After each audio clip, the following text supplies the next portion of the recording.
Vous savez, on m'a appris quoi à l'école? Que Christophe Colomb a découvert l'Amérique.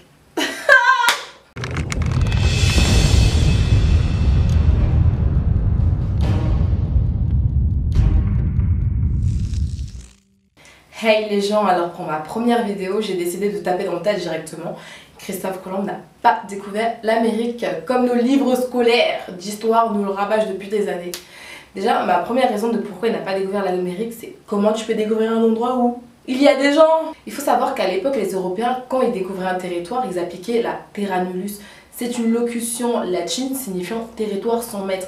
Donc en gros, s'il n'existe pas d'Européens dans ce territoire, même habiter en bas, il est considéré comme vide. Donc il devait par conséquent être vidé de ses habitants. Ensuite, ma deuxième raison qu'il n'a pas découvert l'Amérique est que les Africains l'ont découvert bien avant qu'il sorte du ventre de sa maman. Il existait beaucoup de peuples africains à l'époque, que ce soit la civilisation égyptienne ou d'Afrique de l'Ouest, qui allaient en Amérique. Mais aujourd'hui, mon exemple sera basé sur le roi Aboubakari de...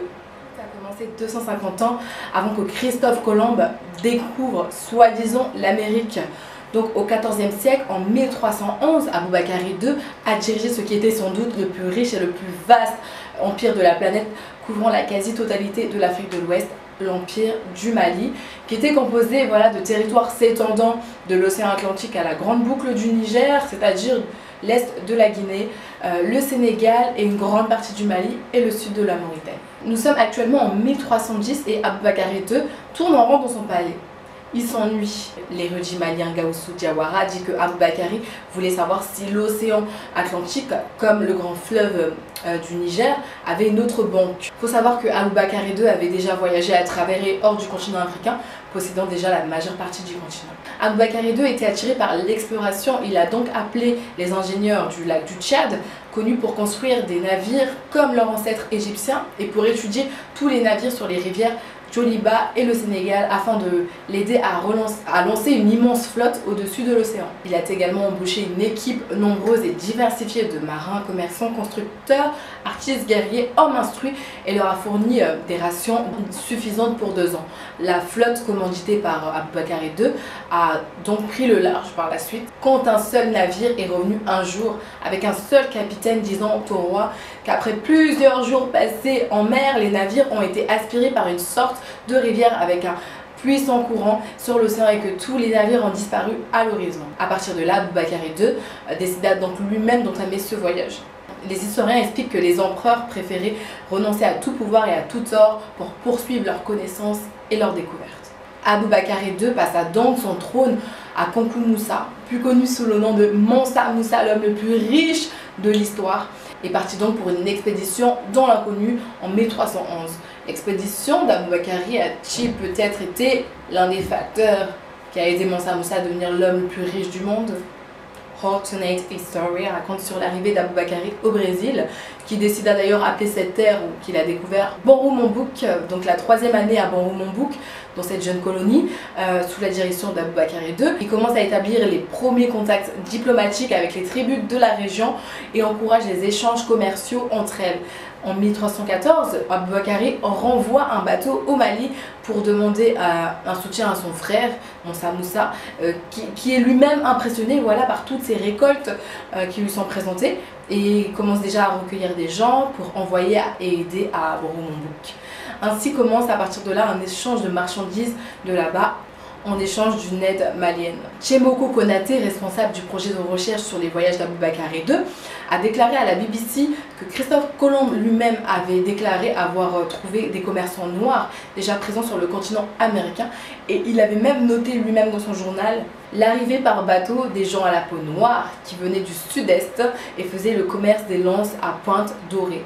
Et cela avait même été confirmé par les indigènes américains. De plus, ces analyses chimiques de pointe d'or découvertes par Christophe Colomb sur les lances en Amérique montrent que l'or provenait d'Afrique de l'Ouest car elle se révélait être la composition identique à celle de l'Afrique de l'Ouest, c'est-à-dire 18 parts d'or, 6 d'argent et 6 de cuivre. Maintenant, concernant des preuves qui prouvent la présence d'Africains en Amérique, il y a de l'art africain ou des peines des Africains qu'ils ont été retrouvés un peu partout en Amérique. Ainsi, des statuettes ont été retrouvées un peu partout, comme celle de Tabasco, Chiapas, Guerrero, Veracruz et Oaxaca. De même, de gigantesques têtes africaines ont été découvertes en pays olmèque. Dans la vallée de Mexico aussi, certaines peintures et représentations des peignants des Africains ont été vénérées.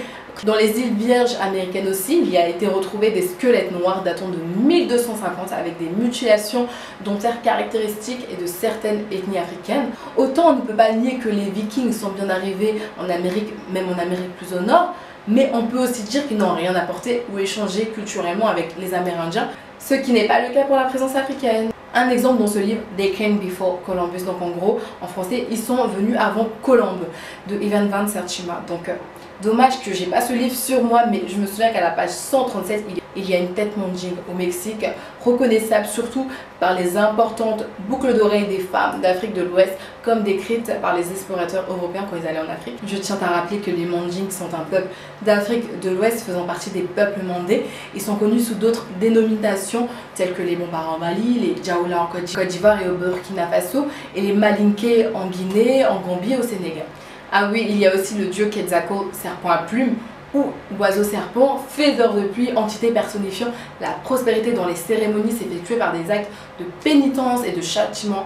Et ben il ressemble à Daziri des Bombara dont était issu Aboubakari II, donc quelle coïncidence. Daziri était aussi un protecteur représenté aussi par le serpent. La fête commençait comme l'autre au début de l'année et ces cérémonies s'effectuaient également par des actes de pénitence, de châtiment. La spiritualité amérindienne est plus proche de la spiritualité africaine que n'importe quelle autre spiritualité. Les Africains arrivés en Amérique avant les Européens ont pratiqué l'agriculture, ont érigé des temples et ont échangé avec les populations locales avec succès.